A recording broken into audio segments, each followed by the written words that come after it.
수술실 위쪽에 걸린 선홍색의 수술 중 표시등이 꺼지는 순간 복도를 가득 채운 숨 막히는 소독약 냄새가 더욱 짙어지는 것 같았다. 마치 보이지 않는 거대한 손이 내 목을 힘껏 옥죄는 것처럼. 새벽 3시 강남 세인트마리아 사립병원 최상층 VIP 수술구역은 유난히 고요했다. 2층에는 나 혼자뿐이었다. 아니, 정확히 말하면 선고를 기다리는 가족 한 명만 남아 있었다. 문이 열리고 주희안이 걸어 나왔다. 그가 마스크를 벗자 언론에서 신의 손이라 칭송하던 천재 신경외과 의사의 얼굴에 알맞게 계산된 듯한 피로와 비통함이 걸려 있었다. 그의 수술복은 땀으로 흠뻑 젖어 있었다. 그의 진한 경력에서는 극히 드문 일이었다. 그는 무거운 걸음으로 내게 다가왔다. 모든 동작 하나하나가 정교하게 짜인 연극 같았다. 나경아, 미안해. 그의 목소리는 쉬어 있었고 미세한 떨림이 섞여 있었다. 두 손은 심지어 힘없이 축 늘어져 있었다. 어머님 뇌간 출혈량이 너무 많았고 위치도 너무 깊었어. 최선을 다했어. 나는 그 자리에 못 박힌 듯 서 있었다. 척추를 꼿꼿이 세운 채 마치 급속 냉동된 얼음 조각상처럼 최선을 다했어. 그 세 글자가 주희안의 입에서 나오자 터무니없는 아이러니가 느껴졌다. 그는 국내 신경외과 최고의 칼잡이였고 수술 실패율 0%로 유명한 천재였다. 내가 집안의 반대를 무릅쓰고 결혼한 시골에서 올라온 가난한 남자였으며 내 어머니가 이 세상에서 가장 신뢰했던 주치의였다. 몇 시에 가셨어? 내 목소리가 들렸다. 어머니의 죽음을 묻는 사람 같지 않게 냉정했다. 마치 사건 보고서를 확인하는 것 같았다. 주희안은 내 반응에 잠시 주춤하는 듯 했지만 금세 감정을 추스르고 한 걸음 다가와 나를 안으려 했다. 방금 3시 5분, 나경아, 울고 싶으면 울어. 참지 마. 이제 이 세상엔 내가 있잖아. 그의 품에서는 짙은 피냄새가 났다. 어머니의 피였다. 나는 그를 밀어내지도 마주 앉지도 않았다. 내 머리를 그의 어깨에 기댄 채 시선은 그의 어깨 너머로 활짝 열린 그의 흰 가운 주머니에 꽂혔다. 그곳에 폴라로이드 사진으로 보이는 귀퉁이가 살짝 삐져나와 있었다. 주희안은 결벽증이 있는 사람이었다. 그의 수술복 주머니에는 꼭 필요한 호출기 외에 어떤 잡동사니도 넣지 않았다. 저 뜬금없는 사진 한 조각은 어떤 무언의 조롱처럼 보였다. 귀신에 홀린 듯 혹은 절망적인 상황에서 폭발하는 여성의 육감 때문이었을까. 그가 다정한 척 내 등을 어루만지는 순간 내 두 손가락이 지극히 빠르고 가볍게 그 사진을 집어 내 소매 안으로 순식간에 밀어 넣었다. 이 일련의 동작은 내가 과거 심장외과 수술대 위에서 혈관을 봉합하던 손놀림만큼이나 빨랐다. 어머니, 뵈러 가고 싶어. 나는 한 걸음 물러서며 그의 키스를 피했다. 그래, 간호사가 마지막 정리를 하고 있어. 잠깐만 마음 좀 진정시켜. 니만 H차. 주희안의 눈 뒤에 스친 짜증은 순식간에 사라지고 다시 그 다정다감한 표정으로 돌아왔다. 손만 씻고 와서 같이 있어 줄게. 그는 세면실로 향했다. 나는 그 자리에 서서 그의 듬직한 뒷모습을 바라보았다. 한때 나에게 무한한 안정감을 주었던 그 뒷모습이 지금은 거대한 검은 소용돌이처럼 보였다. 나는 고개를 숙여 손바닥을 폈다. 손안에서 구겨진 폴라로이드 사진. 사진 속에는 풍경도 수술 기록도 아니었다. 가늘고 하얀 손가락 하나. 손가락 끝에는 아주 얕은 상처가 있고 핏방울이 간신히 맺혀 있었다. 배경은 이 병원의 탈의실이었다. 사진 뒷면에는 검은색 마커펜으로 단정하지만 역겨운 글씨가 적혀 있었다. 이한 오빠, 과일 깎다가 베었어. 아파, 호, 해줘. 마지막에는 기괴한 스마일리 표시까지. 나는 이 손을, 이 필체를 알아보았다. 임지수, 주희안이 데리고 다니는 인턴. 항상 헐렁한 흰 가운을 입고 순진무구한 눈빛으로 평지에서도 넘어지곤 하던 24살짜리 여자애. 어머니는 수술대 위에서 생사를 헤매며 피를 흘리고 있었는데 내 남편, 이 수술의 주치의는 주머니에 애인의 손가락 상처 사진을 품고 있었다. 그 순간 나는 울지 않았다. 분노라는 감정마저 신경이 끊어진 듯 느껴지지 않았다. 그저 생리적인 역겨움이 치밀어 올랐다. 뱃속이 뒤집히는 것이 마치 파리를 삼킨 것 같았다. 나는 사진을 다시 접어 속주머니 깊숙이 넣었다. 주희안이 세면실에서 나왔을 때 나는 이미 그 냉담에 가까운 평정을 되찾은 후였다. 나경아, 그가 시험하듯 나를 불렀다. 가자. 나는 그를 쳐다보지도 않고 영안실로 향했다. 모든 절차를 마치고 평창동의 심씨 본가로 돌아왔을 때 하늘은 이미 희미하게 밝아오고 있었다. 이 저택은 어머니가 우리에게 준 결혼 선물로 시가 200억 원에 달했다. 시골 촌놈이었던 주희안이 이곳에 입성하기까지 꼬박 5년이 걸렸다. 나경아, 약 먹어. 주희안이 따뜻한 물 한 잔과 흰약 2알을 들고 소파로 다가왔다. 그는 내 앞에 쪼그려 앉아 나를 올려다보았다. 그 눈빛은 물이 뚝뚝 떨어질 듯 부드러웠다. 요즘 손 많이 떨리잖아. 내가 특별히 미국에서 구해온 신경영양제야. 내 직업병에 좋을 거야. 내 시선은 약 2알에 머물렀다가 내 오른손으로 옮겨갔다. 내 오른손. 한때 심장외과에서 가장 안정적이었던 손. 하지만 반년 전부터 이유 없이 떨리기 시작했다. 처음에는 미세한 진동이었지만 나중에는 컵조차 제대로 들지 못했다. 주희안은 이것이 오랜 고강도 수술로 인한 신경 손상이며 돌이킬 수 없는 직업병이라고 했다. 이 손 때문에 나는 메스를 내려놓고 이 선으로 물러나야 했다. 시무의료재단의 경영권을 전문 경영인에게 넘기고 집에서 임신을 준비하는 부유한 사모님으로 지내왔다. 나는 그 말을 철석같이 믿었다. 그는 신경외과의 권위자였고 내 남편이었으니까. 하지만 지금 저 약을 보니 내 머릿속에는 피 묻은 폴라로이드 사진이 스쳐 지나갔다. 어머니의 생사가 오가는 순간에도 어린애인과 연애질을 하는 남자가 정말로 아내의 손을 걱정할까? 나중에 방금 토해서 속이 안 좋아. 나는 눈을 감고 소파에 기대어 눈 뒤에 냉기를 감췄다. 주희안은 잠시 망설였지만 약을 탁자 위에 내려놓았다. 그럼 좀 쉬었다가 먹어. 꼭 먹어야 해. 끊으면 안 돼. 이안아. 내가 갑자기 입을 열었다. 목소리가 허공에 떠다니는 듯했다. 엄마가 가시고 이제 심씨 집안에는 나 혼자 남았네. 주희안이 내 손을 꽉 잡았다. 그 힘이 아플 정도였다. 무슨 소리야. 나도 있잖아. 어머님이 임종 전에 널 나한테 맡기셨어. 평생 널 돌보겠다고 맹세했어.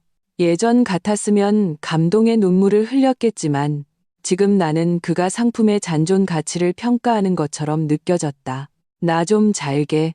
인단내의 숱한 공에서 나는 손을 뺐다. 그래. 난 서재에서 이메일 좀 처리하고 어머님 장례식 준비도 해야지. 주희안은 다정하게 담요를 덮어주고는 위층으로 올라갔다. 정확히는 서재에서 임지수에게 전화의 기쁜 소식을 알리러 갔겠지. 위층에서 문 닫는 소리가 들리자마자 나는 즉시 눈을 떴다.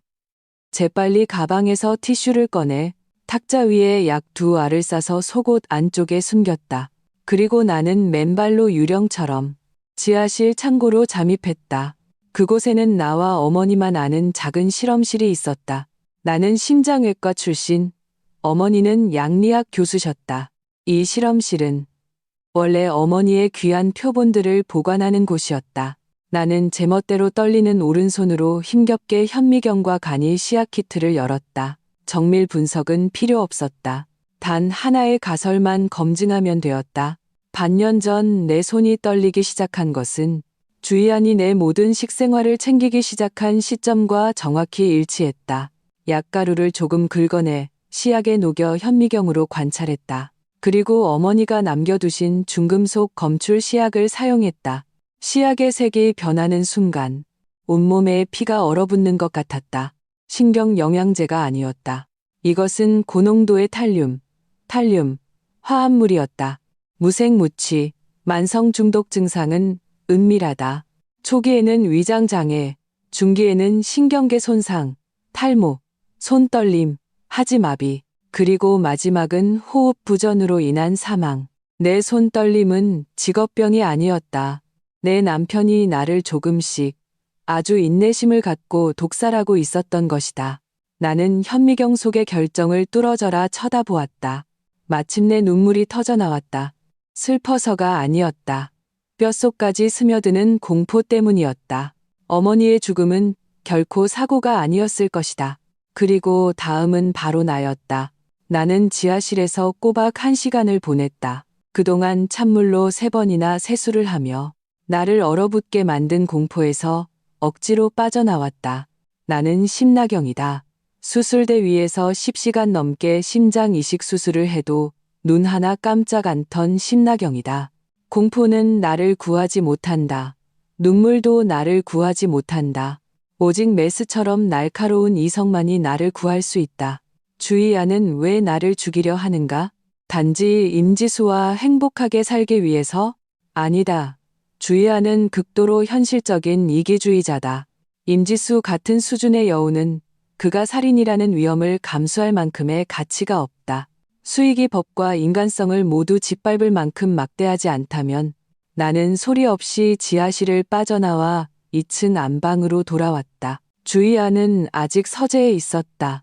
목소리를 낮춘 그의 웃음소리가 희미하게 들려왔다. 드디어 곧 같은 단어들이 들리는 듯했다. 안방 문을 잠그고 드레스룸 구석에 숨겨진 금고를 열었다. 이 금고는 평소 주희안이 사용했다. 중요한 학술 자료와 특허 서류가 들어있다고 했다. 비밀번호는 내 생일이었다. 이 얼마나 역겨운 다정함인가. 금고를 열자 서류 몇 개 외에 가장 눈에 띄는 것은 밀랍으로 봉인된 누런 서류 봉투였다. 그것을 뜯었다. 거액의 생명보험 계약서였다. 피보험자, 심나경, 수익자, 주희안, 보험금, 200억 원. 효력 발생일, 2년 전. 보험 약관에는 특별 조항이 있었다. 피보험자가 사고 또는 질병신경계 질환으로 인한 합병증 포함으로 사망 시 수익자는 보험금 전액을 지급받는다. 그리고 나를 가장 경악하게 만든 것은 이 보험증서 아래에 깔린 주식 양도 계약서 초안이었다. 시무그룹 핵심 의료 부문의 주식이었다. 내가 사망하면 제1순위 상속인인 주희안이 심씨 가문의 수백억 자산을 합법적으로 차지하게 되는 것이었다. 이것이 그가 어머니 수술 실패 후에도 눈빛의 흥분을 감추지 못했던 이유였다. 이것이 그가 매일 내가 약을 먹는지 감시할 때 눈 뒤에 탐욕이 번득였던 진실이었다. 이게 무슨 사랑인가? 이건 명백히 계획된 살인이었다. 그는 먼저 수술을 기회로 삼아 나를 가장 철저히 보호하던 어머니를 제거하고 나를 외톨이로 만들어 정신적으로 무너뜨린다. 그런 다음 약의 양을 늘려 신경계 질환 합병증으로 인한 장기 부전으로 죽게 하거나 우울증 자살로 위장한다. 그때가 되면 그는 거액의 보험금을 손에 쥐고 심씨 가문의 제국을 상속받고 품에는 젊고 예쁜 임지수를 안고 우리 모녀의 시신을 밟고 인생의 정점에 서게 되는 것이다. 목구멍 깊은 곳에서 짧은 냉소가 터져나왔다. 주희안, 너 정말 판 한 번 크게 짰구나. 정말 악랄해. 내가 만약 아직도 그에게 순종적인 바보였다면 아마 관 속에 들어갈 때까지도 내 옆자리의 남편이 저승사자인 줄 몰랐을 것이다. 그때 갑자기 문손잡이가 돌아갔다. 나경아, 안에 있어? 왜 문을 잠갔어? 주희안의 목소리가 문 밖에서 들려왔다. 약간의 경계심이 섞여 있었다. 심장이 쿵 내려앉았다. 나는 재빨리 서류를 봉투에 다시 넣고 금고를 닫은 뒤 비밀번호를 흐트러뜨렸다. 나 옷 갈아입고 있었어. 나는 목소리가 막 잠에서 깬 듯 나른하고 쉬어 보이도록 애썼다. 아까 악몽을 꿔서 무서워서 잠갔어. 문 밖의 침묵이 3초간 이어졌다. 무서워하지 마. 들어갈게. 그가 열쇠로 문을 열었다. 나는 마침 검은색 상복을 막 걸쳐 입고 그에게 등을 보인 채 단추를 채우고 있었다. 주희안이 다가와 등 뒤에서 나를 껴안았다. 그의 손은 차가웠고 내 목덜미 동맥에 닿는 감촉이 마치 먹잇감을 노리는 독사 같았다.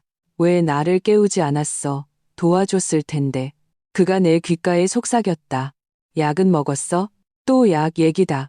나는 몸을 돌려 탁자 위에 텅 빈 물컵을 가리켰다. 먹었어. 이하나, 나 머리가 좀 어지럽고 토할 것 같아. 주희아는 안도의 한숨을 내쉬었다. 그의 눈가에 웃음이 짙어졌다. 정상적인 약물 반응이야. 약효가 나타나고 있다는 증거지. 조금만 참아 며칠 지나면 괜찮아질 거야. 그는 거짓말을 하고 있었다. 탈륨 중독의 초기 반응이 바로 구역질과 구토다. 그는 독약이 효과를 보고 있는지 확인하고 있었다. 어머니 장례식은 나는 붉어진 눈으로 그를 쳐다보았다. 다 준비해 놨어. 주희안이 내 어깨를 잡았다. 그의 눈빛은 모든 것을 장악한 자신감으로 가득했다. 모레야. 모든 친지들에게 연락해서 어머님 마지막 길 성대하게 보내드릴 거야. 너는 심씨 가문의 외동딸이야. 지금 무너지면 안 돼. 모든 건 내가 알아서 할게. 고마워. 이하나. 나는 그의 품에 얼굴을 묻고 눈 속에 사무치는 증오를 감췄다. 내가 없었으면 정말 어떻게 해야 할지 몰랐을 거야. 바보야. 우린 부부잖아. 그래. 부부. 어려울 때 각자 도망가는 부부. 한 침대에서 다른 꿈을 꾸며 서로를 죽이려는 부부. 주희안이 병원 인수인계 문제로 집을 나간 후 나는 즉시 화장실로 달려가 손가락으로 목구멍을 쑤셔댔다. 쓸개즙까지 토해낼 정도로 헛구역질을 했다. 비록 그 약 두 알은 먹지 않았지만 지난 몇 달간 섭취한 독소는 이미 내 몸을 심각하게 망가뜨린 상태였다. 거울 속에 비친 창백한 얼굴, 유탄 눈의 여자를 보았다. 이 몰골은 정말 죽음과 멀지 않아 보였다. 하지만 난 죽을 수 없다. 내가 죽으면 심씨 가문의 수백억 자산은 저 살인자의 전리품이 된다. 내가 죽으면 어머니는 저승에서도 눈을 감지 못하실 것이다. 나는 살아야 한다. 그리고 누구보다 잘 살아야 한다. 저 악마를 한 칼 한 칼 능지처 참아 힘을 가질 때까지 나는 탈출해야 한다. CCTV로 가득하고 마시는 물 한 잔에도 독이 들어있을지 모르는 이 집에서 나에게 승산은 없다. 해독할 시간이, 증거를 수집할 공간이, 반격할 자본이 필요했다. 나는 구형 노키아 핸드폰을 꺼냈다. 어머니가 생전에 비상 연락 및 비밀 계좌 관리를 위해 남겨주신 것이었다. 주희아는 이 핸드폰의 존재를 몰랐다. 나는 떨리는 손으로 단축번호를 눌렀다. 한태석, 나야. 전화기 저편에서 잠시 침묵이 흘렀다. 이내 능글맞지만 걱정을 감추지 못하는 목소리가 들려왔다. 심나경 아가씨, 이게 누구야? 그 시골뜨기랑 결혼하더니 우리 같은 날라리들은 다 끄는 줄 알았는데 웬일이야? 이혼이라도 하게? 한태석, 서진의료그룹의 황태자, 내 소꿉친구이자 주희안이 가장 질투하는 남자. 우리 엄마가 돌아가셨어. 내가 담담하게 말했다. 전화기 저편이 순간 조용해졌다. 이어서 의자가 넘어지는 소리가 들렸다. 뭐라고? 심 여사님이 너와 거래를 하고 싶어. 나는 거울 속 눈빛이 점차 냉혹하게 변해가는 여자를 보며 한자 한자 힘주어 말했다. 심우의료재단 핵심 지분 30%로 내가 날 위해 한 가지 일을 해줬으면 해. 말해. 극고도 이신대 극고도 간지이신. 그의 목소리가 지극히 진지해졌다. 날 사라지게 해줘. 나는 주먹을 꽉 쥐었다.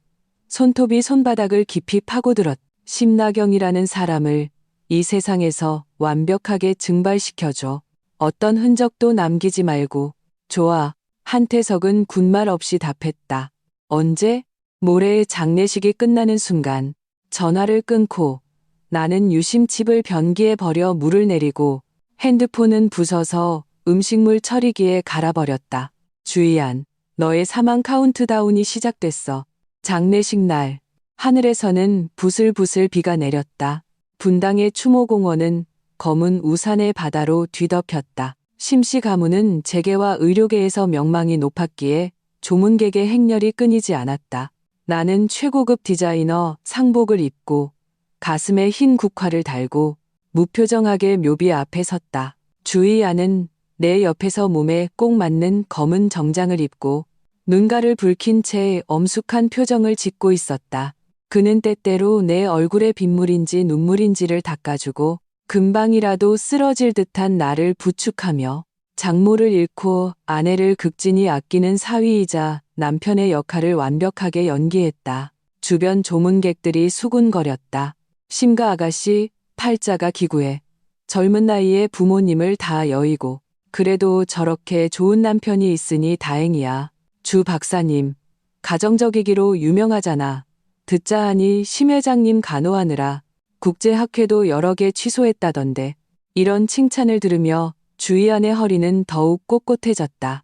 그는 이런 만인의 주목과 도덕적 후광을 즐기고 있었다. 그리고 인파의 구석에서 나는 눈에 거슬리는 흰색을 발견했다. 임지수였다. 그녀는 검은 상복이 아닌 순백의 원피스를 입고 투명한 비닐우비를 걸치고 있었다. 이 엄숙한 검은색의 물결 속에서 그녀는 가녀리고 순수한 흰 꽃처럼 유독 눈에 띄었다. 그녀의 시선은 인파를 뚫고 주희안에게 츠츠하게 얽혀 있었다. 어떤 은밀한 소유권 선언의 쾌감을 담고서 주희안이 나를 부축해 절을 할 때 나는 임지수가 손을 들어 자신의 아랫배를 쓰다듬으며 도발적인 미소를 짓는 것을 보았다. 임신. 나는 속으로 냉소했다. 주희안, 너 정말 이중보험 제대로 드러났구나. 이쪽에서는 나에게 불임이 될 수 있는 독약을 먹이고 저쪽에서는 애인에게 내 씨를 임신시키고 미래의 가문을 이을 사람이 반드시 주씨여야 한다는 거겠지. 장례식 막바지. 변호사가 어머니의 유언장을 낭독했다. 일부 자선 단체 기부를 제외하고 시무그룹 명의의 모든 부동산, 주식, 펀드는 외동딸 심나경이 전부 상속한다. 전부라는 단어를 들었을 때 내 팔을 부축하던 그의 손이 흥분으로 미세하게 떨리는 것을 느꼈다.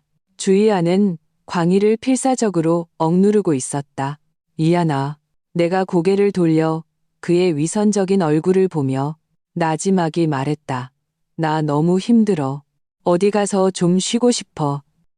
에세즈. 맞는? 앤눈? 주희안은 잠시 멈칫하더니 이내 걱정스러운 투로 말했다. 그래야지. 어디 가고 싶은데? 내가 같이 가줄게. 아니, 괜찮아. 나는 힘없이 고개를 저었다. 혼자 있고 싶어. 스위스에 있는 그 요양원 있잖아. 예전에 엄마가 데려가 주셨던 곳. 거기서 좀 지내면서 손도 치료하고 마음도 추스르고 싶어. 알잖아. 지금 내 상태로는 집에 있어봤자 계속 슬픈 생각만 날 거야. 주희안의 눈 뒤에 빛이 스쳤다. 그는 내가 멀리 꺼져주길 바라고 있었다. 내가 집에 있으면 매일 연기해야 하고 조심스럽게 독을 타야 한다. 내가 해외로 가면 우울증으로 자살하거나 실족사했다는 시나리오가 더 조작하기 쉽고 경찰의 의심도 덜 살 것이다. 게다가 내가 떠나면 이 거대한 저택은 그와 임지수의 사랑의 보금자리가 될 테니. 그래? 그는 마지못해 고개를 끄덕이는 척했다. 대신 약속해. 매일 나랑 영상통화하고 약도 제 시간에 챙겨 먹기로. 그쪽 의사에게 잘 돌봐달라고 말해놓을게. 걱정 마. 나는 시선을 내리깔았다. 약, 제 시간에 챙겨 먹을게. 장례식이 끝나고 나는 몸이 좋지 않다는 핑계로 모든 조문을 거절하고 곧장 공항으로 가는 차에 올랐다. 주희안은 원래 나를 바래다 주려 했지만 병원 응급 호출을 받고 떠나야 했다. 뻔했다. 임지수가 태동이라도 느꼈나 보지. 나는 한태석이 준비한 방탄 리무진에 앉아 백미러로 점점 멀어지는 주희안을 보았다. 그는 빗속에 서서 내 차가 떠나는 것을 배웅하며 마치 큰 짐을 던 듯한 미소를 짓고 있었다. 그는 내가 도살장으로 끌려가는 양처럼 죽음의 심연으로 걸어 들어간다고 생각했겠지.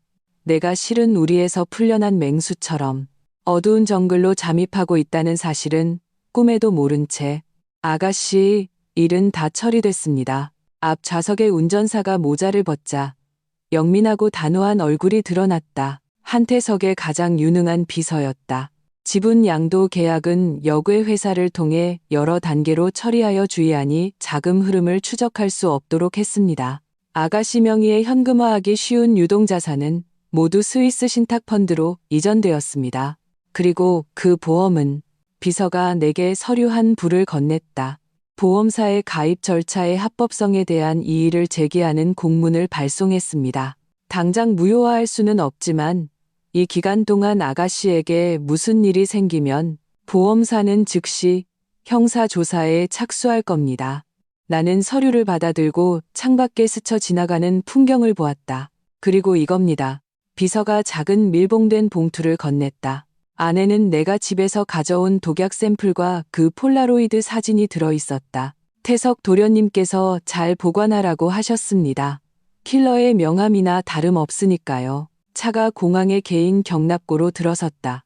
한태석의 자가용 비행기는 이미 엔진을 켜고 굉음을 내고 있었다. 나는 트랩을 올랐고 기내 입구에서 걸음을 멈췄다. 나는 고개를 돌려 이 도시를 마지막으로 바라보았다. 내 어머니가 묻히고 내 5년의 청춘과 어리석은 사랑이 묻힌 이 도시. 비는 그쳤지만 먹구름은 더욱 낮게 깔려 더 큰 폭풍우를 예고하는 듯했다. 주의안, 마음껏 즐겨. 내 집에 살고 내 돈을 쓰고 내 애인과 자면서 내 재벌의 꿈을 꾸도록 해. 너에게 10개월을 주지. 그 10개월 동안 나는 최고의 병원에서 몸속의 독을 깨끗이 빼낼 거야. 내 손이 다시 메스를 단단히 쥐게 만들 거야. 서진 가문의 자원으로 하늘과 땅을 잇는 그물을 짤 거야. 10개월 후 나는 지옥의 불길을 안고 돌아올 것이다. 그때 너의 그 신의 손이 술잔이나 제대로 들 수 있기를 바랄 뿐. 나는 몸을 돌려 기내로 들어섰다. 문이 서서히 닫히며 나약하고 속기만 하던 심나경을 과거 속에 완전히 가두어 버렸다. 10개월이라는 시간은 승리의 과실을 만끽하는 도박꾼에게 길면서도 짧은 시간이었다. 그 10개월 동안 나는 세상에서 증발한 듯했다. 모든 통신을 끊고 오직 한태석의 단일 라인을 통해서만 업무를 처리했다.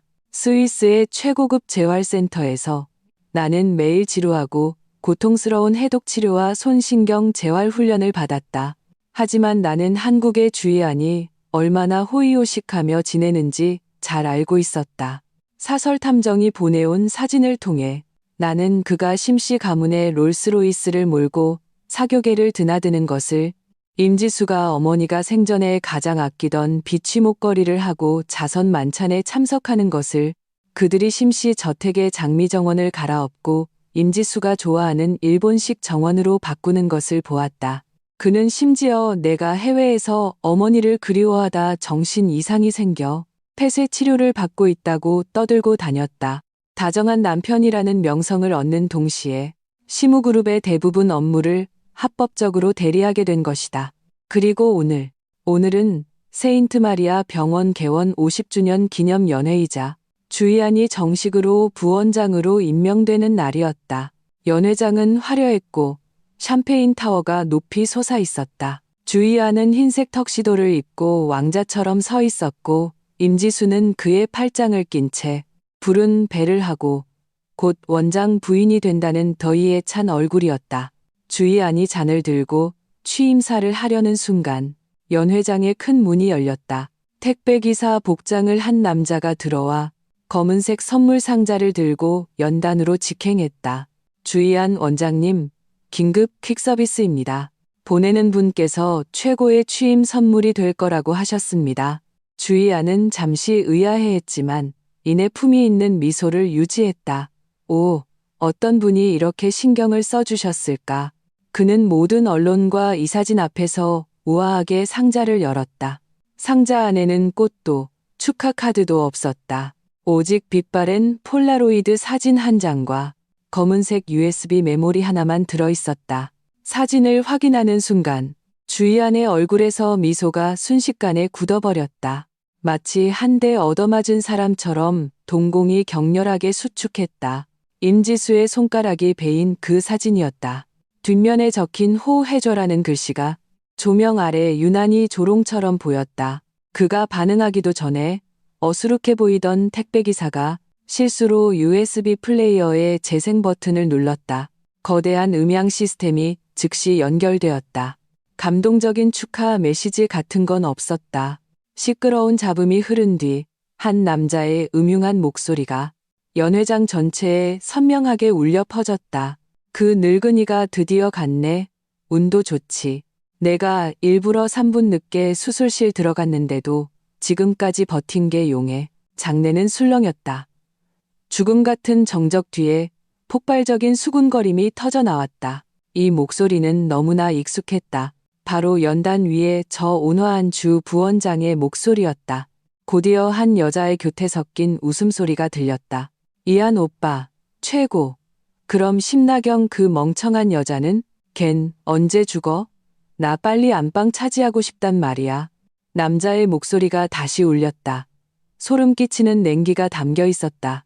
거의 다 됐어. 3개월만 더 그 비타민을 먹으면 신경이 완전히 괴사할 거야. 그때 우울증 자살로 위장하면 수십억 보험금은 전부 우리 거지. 꺼. 빨리 꺼. 주희안이 미친 사람처럼 플레이어로 달려들어 허둥지둥 전원을 뽑으려 했다. 그의 얼굴은 돼지간처럼 붉어졌고 이마에는 핏대가 섰다. 그 우아하던 풍채는 온데간데 없었다. 임지수는 더욱 겁에 질려 얼굴이 새하얘진 채 배를 감싸고 뒷걸음질 치다 엉덩방아를 쳐섰다. 이 혼란스러운 순간 연회장의 육중한 붉은 나무 문이 다시 한번 서서히 열렸다.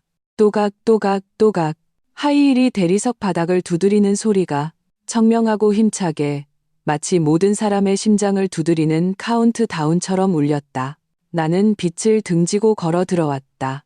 몸에 딱 맞는 검은색 최고급 정장을 입고 긴 머리를 틀어 올린 화장기 없지만 냉염한 얼굴. 내 오른손은 그들의 예상과 달리 떨리지 않고 바지 주머니에 단단히 꽂혀 있었다. 내 뒤로는 검은 옷을 입은 경호원 2줄과 한태석의 장난기, 어리지만 살기 가득한 미소가 따랐다. 왜 멈췄어요? 나는 연단 아래에 서서 무대 위 낭패한 주희안을 살짝 올려다보며 입가에 차가운 미소를 걸었다. 주호 원장님, 좋은 쇼는 이제 시작인데 왜 벌써 막을 내리려고 하세요? 나경, 주희안은 귀신이라도 본 듯 온몸을 떨었다. 네가 왜 정신병원에 있는 거 아니었어? 나는 가볍게 웃었다. 눈빛은 순간 칼날처럼 날카로워졌다. 안타깝게도 내 목숨이 네 생각보다 훨씬 질기거든. 아야, 모드리스. 나는 몸을 돌려 넋이 나간 이 사진과 기자들을 향해 태연하게 서류한 불을 꺼내 들었다. 여러분, 자기소개부터 하죠.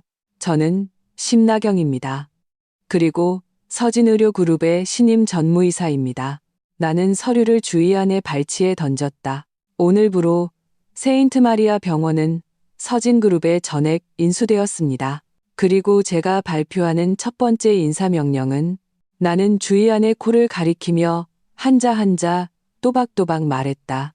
주희안의 모든 행정직위를 박탈하고 즉시 직무를 정지하며 감사에 착수한다. 주희안은 아마 상상도 못했을 것이다. 어느 날 자신이 상갓집 개처럼 보안 요원들에게 끌려 연단에서 내려오게 될 줄은. 심나경, 너 미쳤어? 난 내 남편이야. 여긴 심씨 가문 산업이라고. 그는 발버둥 치며 그 종이 한 장짜리 혼인신고서로 나를 누르려 했다. 심씨 가문 산업. 내가 그의 앞으로 다가가 거만하게 그를 내려다보았다. 주희안, 너 잊었나 본데.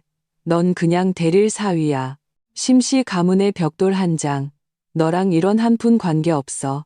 내가 손짓하자 경호원들이 즉시 그와 임지수를 쓰레기 버리듯 연회장 밖으로 내쫓았다.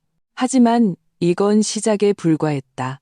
나는 복수하러 온 것이지 막장 드라마를 찍으러 온 게 아니었다. 나는 그에게 자본의 힘이 무엇인지 똑똑히 보여줄 생각이었다. 다음 날 아침, 세인트마리아 병원 최상층 원장실. 이곳은 주희안이 꿈에 그리던 장소였다.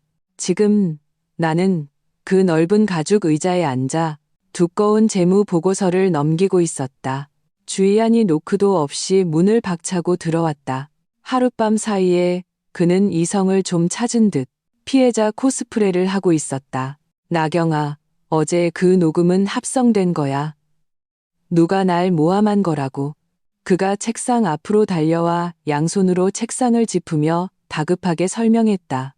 요즘 AI 기술이 얼마나 발달했는데 그건 절대 내가 한 말이 아니야.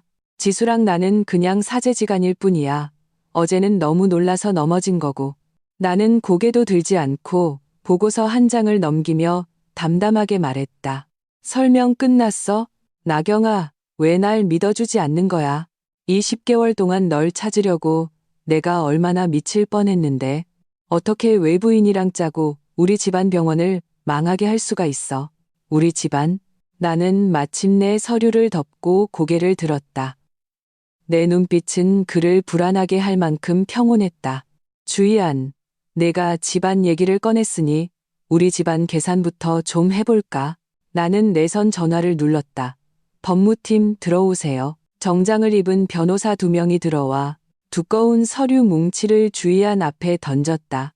이건 법원에서 발부한 자산 동결 명령서야. 내가 차갑게 말했다. 지난 10개월간 내가 국내에 없는 틈을 타 허위 구매 계약서 작성, 서명 위조 등의 수법으로 시무의료재단에서 32억 원을 횡령했더군. 그 돈으로 호화주택, 스포츠카를 사고 나는 문가에 서서 들어오지 못하는 임지수를 힐끗 쳐다보았다. 그리고 어떤 염치 없는 여자에게 명품을 사주고 해외 원정 출산 서비스를 제공하는 데 썼지. 주희안의 얼굴이 순식간에 새하얗게 질렸다. 이건 업무상 횡령이야, 주 박사. 액수가 특별히 커서 최소 10년형부터 시작하지. 그리고 이미 법원에 강제 집행을 신청했어. 네 명의의 모든 자산, 네가 그토록 자랑하던 페라리 포함해서 어젯밤에 이미 견인해 갔어. 너, 주희안이 입술을 떨었다. 날 죽이려고 작정했구나. 죽여? 내가 웃었다. 아니, 난 내게 분수를 깨닫게 해주는 거야. 내가 얻어먹은 밥 한 톨까지 이자 쳐서 전부 토해내야 한다는 걸. 그리고 나는 문을 가리켰다. 평창동 집 자물쇠도 바꿨어. 내 물건들은 이삿짐 센터 시켜서 길바닥에 버려놨고 임지수 씨 뱃속에 그 애는 그건 내 사정이지. 우리 심씨도는 남의 자식 키우는데 1원도 쓸 수 없어. 꺼져. 나는 축객령을 내렸다. 아, 그리고 하나 더. 네가 병원의 간판 스타니까 자원 낭비하지 않도록 특별히 신경외과에서 계속 일하는 건 허락해주지. 부원장이 아니라 그냥 평범한 주치의로. 빚은 갚아야 할 거 아냐. 안 그래? 주희안은 멍하니 서 있었다. 그는 내가 자신을 바로 해고할 줄 알았지 남겨둘 줄은 몰랐을 것이다. 그는 몰랐다. 그를 쫓아내는 건 너무 쉬운 복수라는 걸. 나는 그를 내 눈앞에 두고 자신이 어떻게 구름 위에서 진흙탕으로 떨어지는지 똑똑히 보게 할 것이다. 그가 가장 자랑스러워하는 그 분야에서 그를 철저히 짓밟아 버릴 것이다. 극도로 자만심이 강한 남자에게 그의 직업적 자존심을 빼앗는 것보다 더 고통스러운 복수는 없으니까. 주희안은 직위 해제되었지만 사직하지는 않았다. 한편으로는 막대한 채무를 갚기 위해 고액 연봉이 필요했고 다른 한편으로는 여전히 자신의 의술을 맹신하고 있었다. 수술대 위에서 자신이 대체 불가능한 존재라면 내가 결국 자신에게 의지할 수밖에 없다고. 심지어 개과천선하는 연기로 나를 다시 되찾을 수 있을 거라고 환상에 빠져 있었다. 하지만 그는 틀렸다. 내가 그에게 배정한 첫 수술은 극도로 까다로운 뇌간 교모세포종 환자였다. 환자의 신분은 특별했다. 어느 정계 거물의 아버지였다. 수술 위험이 극도로 높아 조금만 실수해도 반신불수나 사망에 이를 수 있었다. 예전 같았으면 주희안은 이런 수술을 다른 사람에게 미루거나 전문가 협진을 요구하며 위험을 분산했을 것이다. 하지만 이번에는 내가 투자자 자격으로 그를 주치의로 지명했다. 그리고 이 교과서적인 수술을 인터넷에 생중계하라고 지시했다. 루머를 분쇄하고 신의 손의 명성을 되찾는다는 명목으로. 주의하는 빼도 박도 못하는 상황에서 억지로 수술을 맡을 수밖에 없었다. 수술 당일 나도 수술복으로 갈아입었다. 조수가 아니라 감시자로서 수술실 위쪽 관찰실에 앉았다. 내 앞에는 마이크가 놓여 있었고 내 목소리는 수술실로 직접 전달되었다. 수술이 시작되었다. 주의안의 손놀림은 여전히 능숙했고 현미경 아래에서의 조작은 물 흐르듯 유려했다. 기술적으로는 그가 뛰어난 의사라는 점을 인정하지 않을 수 없었다. 하지만 종양을 제거하는 결정적인 순간 예상치 못한 일이 발생했다. 수술실의 배경음악이 갑자기 바뀌었다. 잔잔하던 클래식 음악이 갑자기 심장을 옥죄는 듯한 날카롭고 급박한 심전도 모니터 경고음으로 변했다. 삐, 삐, 삐. 심장이 멈추는 소리였다. 10개월 전 어머니가 그의 수술대 위에서 돌아가실 때 들렸던 그 소리였다. 주의안의 손이 격렬하게 떨렸다. 지혈 겸자가 혈관을 뚫을 뻔했다. 무슨 일이야? 그가 경악하며 스피커를 쳐다보았다. 관찰실에서 나는 마이크를 누르고 얼음처럼 차가운 목소리로 말했다. 죄송합니다, 주 박사님. 음향 시스템 고장인가 보네요. 하지만 이 소리 아주 익숙하시겠죠? 10개월 전 제 어머니가 돌아가실 때도 바로 이 주파수였으니까요. 심나경, 너 지금 뭐 하는 짓이야? 주의안의 이마에 식은땀이 흘렀다. 목소리가 떨렸다. 나 수술 중이야. 이건 사람 목숨이 달린 일이라고. 사람 목숨인 걸 이제 아셨나? 나는 냉소했다. 그 3분짜리 전화를 받을 때 그게 사람 목숨이라고 생각했어? 나한테 독약을 먹일 때 내가 사람 목숨이라고 생각했냐고? 헛소리 마. 주의안의 심리적 방어선이 무너지기 시작했다. 그의 손은 점점 더 심하게 떨렸고 시야 속의 혈관이 뒤틀리는 것 같았다. 주 박사님, 마음이 평온하지 못하신가 보네요. 나는 계속 압박했다. 그렇게 손을 떨 거면 억지로 하지 마세요. 만약 그 칼이 1mm라도 빗나가면 당신은 단순히 빚쟁이가 되는 걸로 끝나지 않을 겁니다. 정계 거물에 아버지를 죽인 돌팔이 의사가 되고 감옥에 가게 될 거예요. 닥쳐. 닥치라고. 주의안이 무너지듯 소리쳤다. 손에 들고 있던 기구가 쨍그랑 소리를 내며 바닥에 떨어졌다. 그는 더 이상 칼을 댈 수 없었다. 한때 자신감으로 가득했던 그 신의 손은 나의 심리 공격에 완전히 무너져 내렸다. 수술실은 죽음 같은 정적에 휩싸였다. 모든 의료진이 실성한 이 명의를 경악하며 쳐다보고 있었다. 그때 나는 마이크를 끄고 관찰실 문을 열고 계단을 내려가 수술실로 들어갔다. 나는 장갑을 끼고 단호한 눈빛으로 말했다. 비켜요. 나는 주의안 곁으로 다가가 아직도 떨고 있는 그 남자를 밀쳐냈다. 나경아, 내 손? 주의안이 경악하며 나를 쳐다보았다. 나는 그를 무시하고 조수가 건네는 현미경 겸자를 단단히 잡았다. 내 오른손은 10개월간의 지옥 같은 재활을 거쳐 아직 약간의 뻣뻣함이 남아있었지만 이 마지막 일격을 가하기에는 충분했다. 전국에 생중계되는 카메라 앞에서 나는 20분도 채 안 되는 시간에 남은 종양을 완벽하게 박리해냈다. 지혈과 봉합, 모든 동작이 군더더기 없이 깔끔했다. 마치 예술처럼. 수술등이 꺼지고 나는 마스크를 벗었다. 그리고 구석에 주저앉아 있는 주의안을 돌아보았다. 주의안, 똑똑히 봤어? 나는 거만하게 그를 내려다보며 경멸 가득한 눈빛으로 말했다. 이게 진짜 의사야. 그리고 너는 메스를 든 도살자일 뿐이고. 그날 인터넷 실시간 검색어는 폭발했다. 심나경, 신의 손, 귀환, 주의안, 수술대, 실성, 천재의 몰락. 주의안이 자랑스러워하던 직업적 후광은 내 손에 의해 산산조각 났다.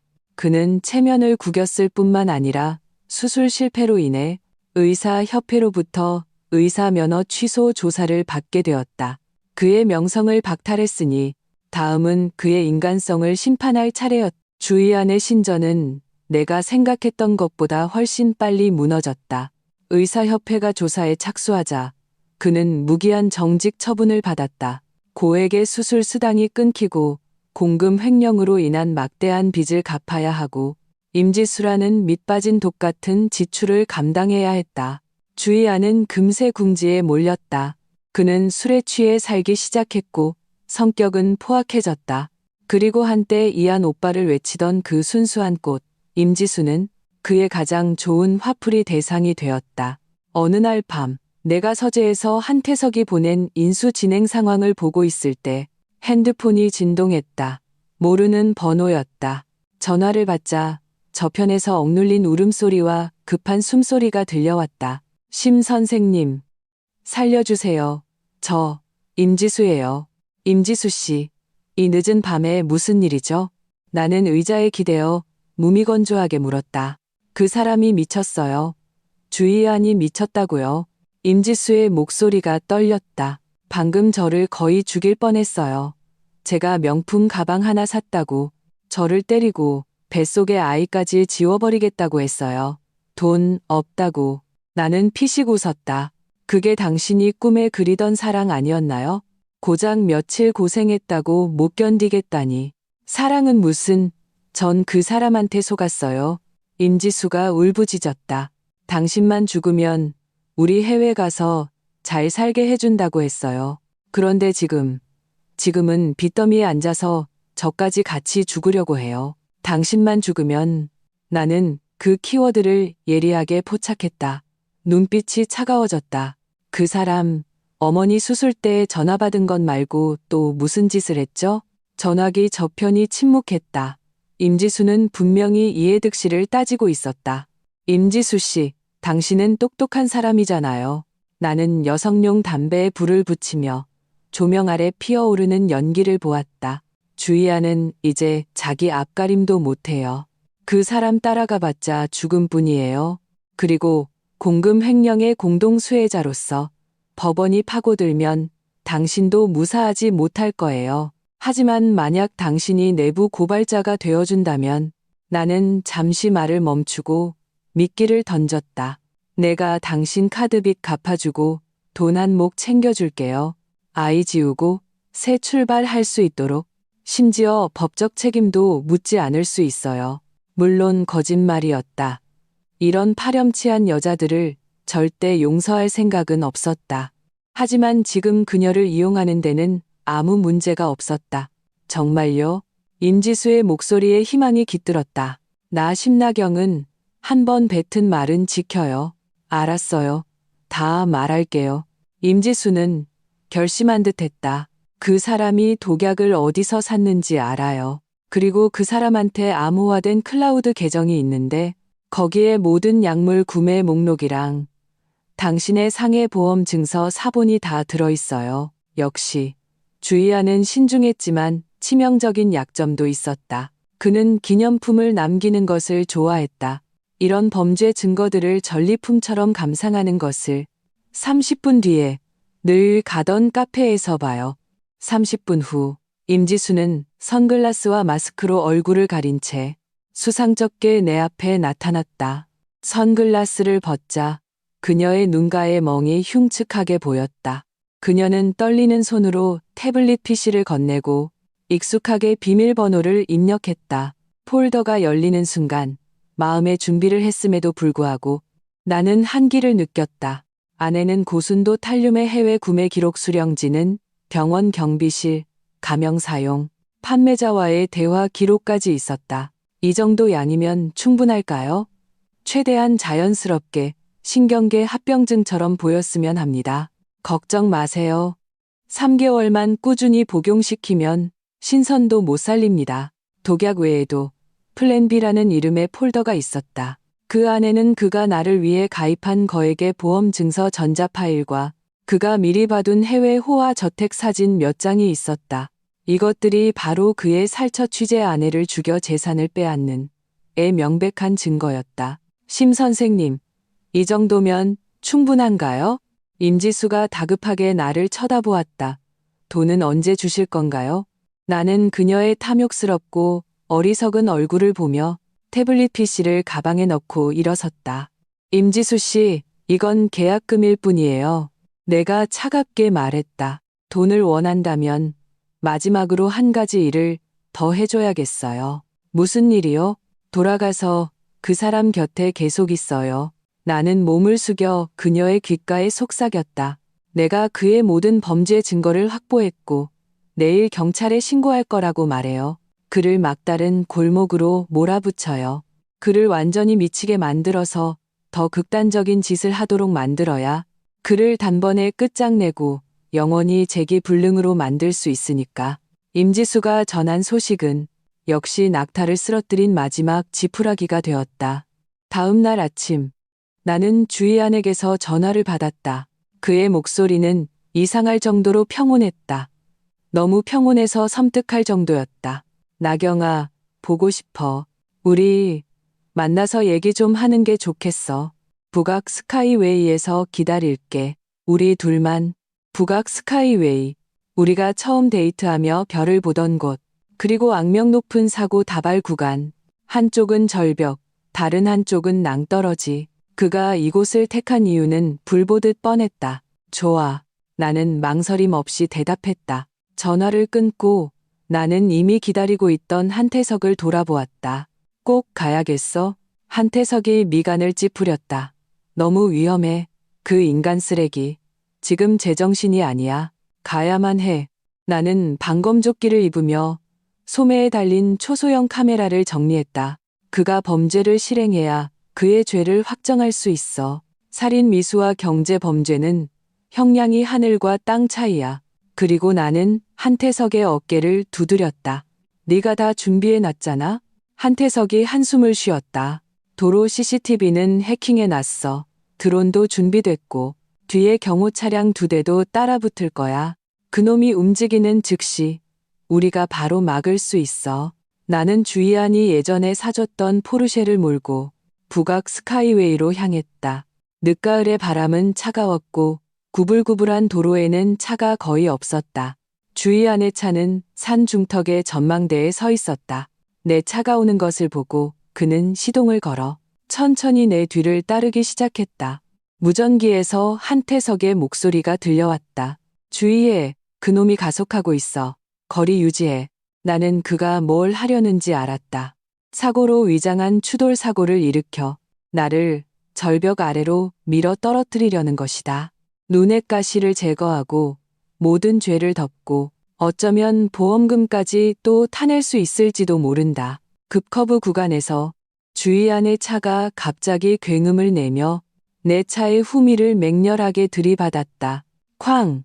엄청난 충격에 몸이 앞으로 쏠렸다. 안전벨트가 가슴을 치매 아팠다. 그는 나를 낭떠러지 가장자리로 몰고 있었다. 심나경, 죽어버려. 네가 날 살지 못하게 한다면 우리 같이 죽는 거야. 주희안이 차창을 내리고 흉측하게 일그러진 얼굴로 포효했다. 마치 절망에 빠진 야수 같았다. 그가 다시 한번 핸들을 꺾어 들이받으려 했지만 나는 이미 준비가 되어 있었다. 충돌 직전 나는 브레이크를 밟지 않고 오히려 엑셀을 힘껏 밟았다. 포르쉐의 뛰어난 조종성을 이용해 극도로 좁은 각도에서 드리프트로 코너를 빠져나갔다. 과속과 흥분 상태였던 주희안은 반응할 틈도 없이 내가 방금 피한 그 자리, 낭떠러지 가장자리의 가드레일을 그대로 들이받았다.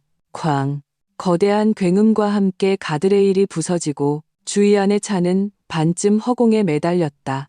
에어백이 터지면서 그를 운전석에 꼼짝 못하게 가두었다. 나는 차를 세우고 침착하게 안전벨트를 풀고 내렸다. 머리 위에서는 드론이 이 모든 장면을 선명하게 기록하고 있었다. 한태석의 경호 차량들도 곧 도착했다. 나는 낭떠러지 가장자리로 걸어가 차 안에서 피투성이가 된 채 공포에 질린 주희안을 내려다보았다. 살려줘. 그가 나를 향해 손을 뻗었다. 한때 매스를 잡았던 그 손이 지금은 피로 물들어 떨리고 있었다. 나경아, 살려줘. 죽고 싶지 않아. 주희안. 나는 안전선 안쪽에 서 있었다. 바닷바람이 내 머리카락을 흩날렸지만 내 눈 뒤의 냉기는 흩어지지 않았다. 이게 네가 나를 위해 준비한 엔딩이었어. 아, 아니야. 사고였어. 브레이크가 고장났다고. 이 순간까지도 그는 거짓말을 하고 있었다. 블랙박스에 다 찍혔어. 내가 고의로 들이받는 거. 나는 핸드폰을 꺼내 그에게 흔들어 보였다. 그리고 임지수가 준 그 독약 구매 기록들도 전부 경찰에 넘겼어. 임지수의 이름을 듣는 순간 주희 안의 눈빛은 잿빛으로 변했다. 절망과 원망으로 가득 찼다. 아, 그가 갑자기 비명을 질렀다. 차가 아래로 미끄러지면서 그의 오른쪽 다리가 끼인 것이다. 우두둑, 뼈가 부러지는 소리가 선명하게 들렸다. 나는 그 모습을 냉담하게 지켜보았다. 손을 내밀지도 비웃지도 않았다. 그저 핸드폰을 꺼내 112에 신고했다. 여보세요? 112죠? 신고 좀 하려고요. 북악 스카이웨이에서 고의 살인 미수 사건이 있었고 지금은 교통사고가 났습니다. 전화를 끊고 나는 주희 안에게 마지막 미소를 지어 보였다. 주 박사님, 이 마지막 자유로운 공기 마음껏 즐기세요. 감옥에서의 날들은 이것보다 훨씬 길 테니까. 주희 안이 경찰에 의해 낭떠러지에서 구조되었을 때 오른쪽 다리는 분쇄의 골절 상태였다. 하지만 이것은 그의 악몽의 시작에 불과했다. 그가 병원으로 이송되어 치료받고 형사 구속된 그날 밤, 재벌가의 악몽, 톱클래스 명의의 아내 살해 및 보험 사기 전말이라는 제목의 기사가 충격적인 증거들과 함께 인터넷을 폭발시켰다. 기사에는 어머니 수술 중 내연녀의 전화를 받는 녹음 파일, 탈륨을 구매하는 대화 기록, 거액의 생명보험 증서, 그리고 블랙박스에 찍힌 그가 광적으로 내 차를 들이받는 영상이 담겨 있었다. 파문은 걷잡을 수 없이 커졌다. 이것은 단순한 재벌가의 치정 싸움이 아니었다. 사회의 근간을 흔드는 악성 범죄였다. 주의한 살처 취재 세인트 마리아, 살인의사, 지옥은 비어있고 악마는 인간 세상에 실시간 검색어 상위 10개 중 8개가 그의 이름이었다. 한때 그를 신의 반열에 올려놓았던 언론들은 이제 가장 날카로운 칼이 되어 그를 난도질했다. 그의 과거가 낱낱이 파헤쳐졌다. 예전에 저 사람한테 진료받았는데 태도가 엄청 오만했어요. 돈만 밝히고.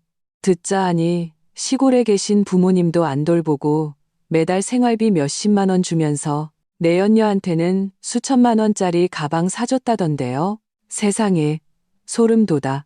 장모님도 저 사람한테 살해당한 거 아닐까? 주위 안의 시골 부모님까지 이 소용돌이에 휘말렸다. 분노한 네티즌들이 그들의 집을 찾아냈고 나는 인터넷 폭력을 지지하지는 않지만 평소 주위 안에게 무시당하던 그 부모가 아들의 죄 때문에 분뇨 세례를 받고 썩은 달걀을 맞는 모습을 보며 내 마음속에는 일말의 동정심도 잃지 않았다. 이것이 바로 인과응보였다. 그가 병상에서 깨어났을 때 그를 맞이한 것은 꽃과 위문이 아니었다. 카메라 플래시와 마이크, 그리고 2명의 엄숙한 경찰관이었다. 주의안 씨, 당신을 고의 살인 미수, 업무상 횡령, 보험 사기 혐의로 조사하겠습니다. 공범이자 내부 고발자였던 임지수도 여론의 심판을 피하지 못했다. 비록 그녀가 증거를 제출했지만 나는 약속대로 그녀를 숨겨주지 않았다. 오히려 나는 그녀가 모든 것을 알고도 묵인하고 심지어 공모에 가담한 대화 기록을 인터넷에 공개했다. 이안 오빠, 그 여자 죽으면 우리 몰디브 갈 수 있는 거야? 이 한마디는 그녀의 사형 선고나 다름없었다. 그녀는 원래 근무하던 병원에서 해고당하고 집주인에게 쫓겨났다. 길을 걸으면 손가락질을 당하고 썩은 채소를 맞기도 했다. 그녀 뱃속의 아이는 장기간의 불안과 영양실조로 유산되었다. 그녀는 병원에서 울부짖었지만 아무도 그녀를 동정하지 않았다. 이것이 바로 사회적 사망이었다. 법의 심판이 내려지기 전에 그들은 이미 이 사회에서 설 자리를 잃었다. 나는 서진그룹의 넓은 사무실에 앉아 스크린에 비친 구치소에서 통곡하는 주의안의 영상을 보며 손안에 만년필을 돌리고 있었다. 회장님, 비서가 들어왔다. 법원 소환장이 도착했습니다. 다음 주 월요일 개정입니다. 알았어. 나는 컴퓨터를 덮고 일어나 통유리창으로 다가갔다. 창밖으로 햇살이 구름을 뚫고 도시 전체를 비추고 있었다. 주의안 준비됐어? 이제 법의 천둥과 지옥의 불길이 시작될 거야. 개정 당일 법원 밖은 언론과 분노한 시민들로 가득했다. 나는 원고 겸 피해자 자격으로 원고석에 앉았고 내 옆에는 한태석이 고용한 국내 최고의 변호인단이 자리했다. 피고석에 주의하는 주황색 수의를 입고 머리를 삭발하고 오른쪽 다리에는 깁스를 하고 있었다. 그는 완전히 다른 사람처럼 말라 있었고 한때 계산과 욕망으로 가득했던 그의 눈은 이제 흐리멍덩해져 나를 쳐다볼 엄두도 내지 못했다. 임지수는 내부 고발자로 출석했다. 그녀는 누렇게 뜬 얼굴로 멍한 표정으로 기계적으로 주의안이 어떻게 독약을 구매하고 장모 살해를 계획하고 보험 증서를 위조했는지 진술했다. 그녀의 말 한마디에 방청석에서는 억눌린 탄성이 터져 나왔다. 주의안의 자기 변호 차례가 되자 그는 감정에 호소하려 했다. 재판장님, 저는 한순간 어리석었습니다. 저는 나경이를 너무 사랑했습니다. 그녀를 잃을까봐 너무 두려워서, 그녀를 독차지하고 싶어서, 그래서 잘못된 길을 갔습니다. 그녀를 죽일 생각은 없었습니다. 그저 그녀를 아프게 해서 제가 평생 그녀를 돌볼 수 있게 만들고 싶었을 뿐입니다. 이 뻔뻔한 발언에 재판장마저 미간을 찌푸렸다. 나는 손을 들어 발언을 신청하고 일어섰다. 재판장님, 증거를 하나 제출하겠습니다. 나는 두꺼운 의료 보고서를 꺼내 들었다. 내 목소리는 마치 학술 발표를 하는 것처럼 냉정했다. 이것은 제3의 권위 있는 기관에서 감정한 독립 분석 보고서입니다. 피고가 제 음식에 투여한 탈륨의 양은 단순히 병을 유발하는 수준이 아니라 치사량의 3배에 달하는 양입니다. 이것은 그가 다크웹에서 독약을 구매할 때의 상담 기록입니다. 그는 명확하게 치사 시간과 부검 시 검출 가능 여부를 물었습니다. 나는 잠시 말을 멈추고 칼날 같은 시선으로 주의안을 쏘아보았다. 이것은 사랑이 아닙니다. 이것은 명백한 계획 살인입니다. 제 유산을 상속받기 위해 그의 도박과 낭비로 인한 막대한 빚을 메우기 위한 것이었습니다. 또한 나는 다른 서류를 꺼냈다. 이것은 피고가 제 어머니 수술 중 통화 기록 분석입니다. 그가 내연녀의 전화를 받는 3분 동안 최적의 구조 시간을 놓쳤을 뿐만 아니라 고의로 병세를 은폐한 혐의가 있습니다. 의학윤리와 법률적 측면에서 이 역시 간접 살인입니다. 산더미 같은 증거 앞에서 주의안의 변호사는 얼굴이 창백해졌고 결국 체념한 듯 고개를 저으며 무죄 변호를 포기했다. 선처를 호소하려 했지만 그것은 명백히 헛수고였다. 4시간에 걸친 심리 끝에 재판장이 법봉을 두드렸다. 피고인 주의안, 고의살인 미수, 간접살인, 업무상 횡령, 보험사기죄, 경합범 가중 원칙에 따라 사형을 선고한다. 단 2년간 집행을 유예한다. 정치 권리를 종신 박탈하고 개인의 모든 재산을 몰수한다. 종범 임지수, 범인 은닉, 공갈 협박죄로 징역 5년을 선고한다. 선고가 내려지는 순간 주의안은 바닥에 주저앉아 절망적인 비명을 질렀다. 사형, 집행유예. 이것은 그가 남은 생을 감옥에서 보내야 한다는 의미였다. 그리고 내가 피해자 가족인 이상 나는 모든 합법적인 수단을 동원하여 그가 어떤 감형도 받지 못하도록 할 것이다. 그가 살아있는 한 그것은 속죄의 시간일 것이다. 주의안 같은 인간에게 죽음은 너무 가벼운 처벌이다. 살아서 고통받는 것이야말로 그에게 가장 큰 형벌이다.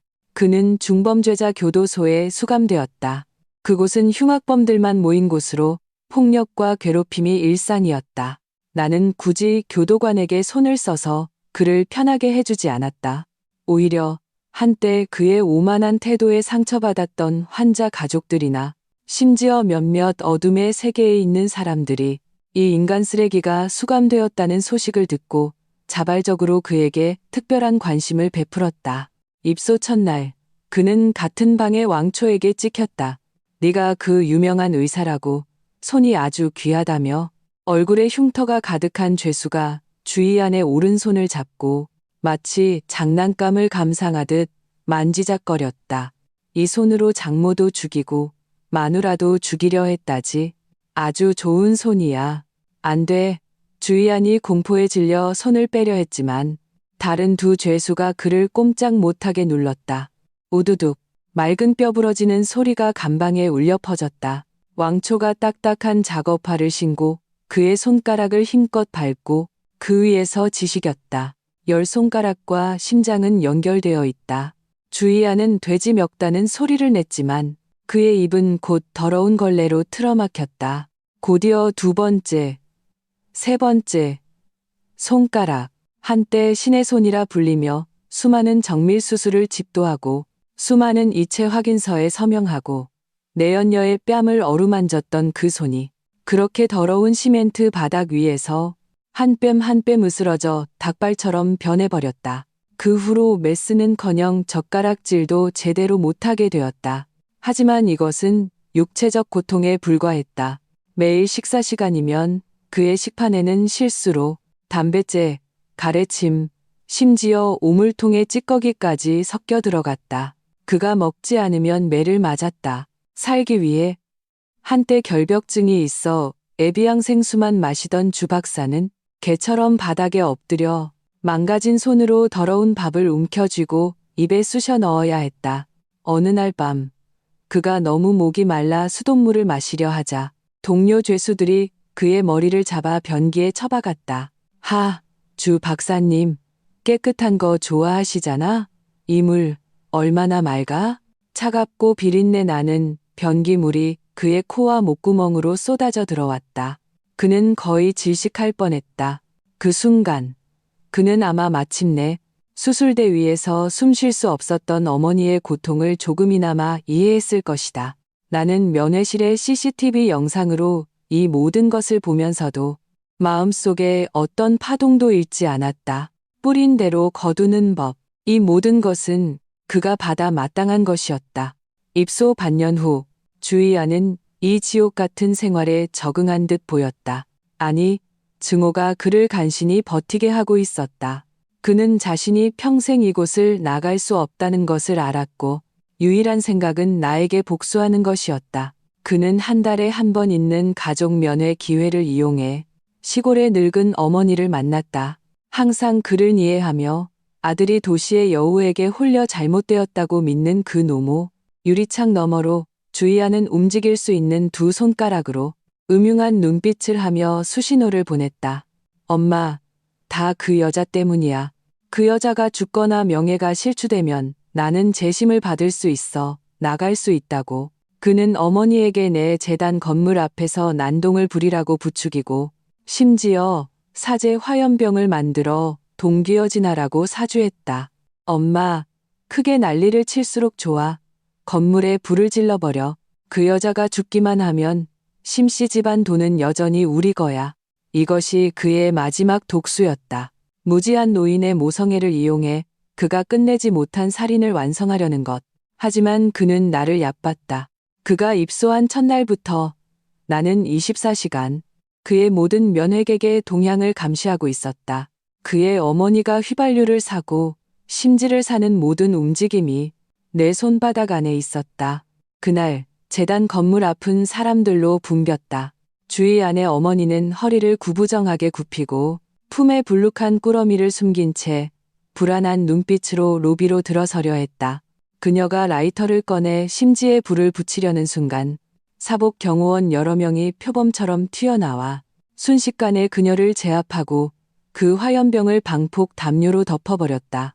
위기는 순식간에 진압되었다. 뿐만 아니라 이 장면은 건물 앞에 고화질 CCTV를 통해 인터넷에 생중계되었다. 여론은 다시 한번 들끓었다. 저 집안은 다 테러리스트인가? 너무 무섭다. 감옥에 가서도 정신을 못 차리네. 반드시 엄벌에 처해야 한다. 늙은 어머니까지 이용하다니 주희안은 정말 사람이 아니다. 주희안의 어머니는 공공안전위의 혐의로 형사 구속되었고 감정 결과 편집성 정신장애 판정을 받아 정신병원에 강제 입원 조치되었다. 주희안의 마지막 카드마저 사라졌다. 그는 감옥에서 그 소식을 듣는 순간 완전히 무너져 내렸다.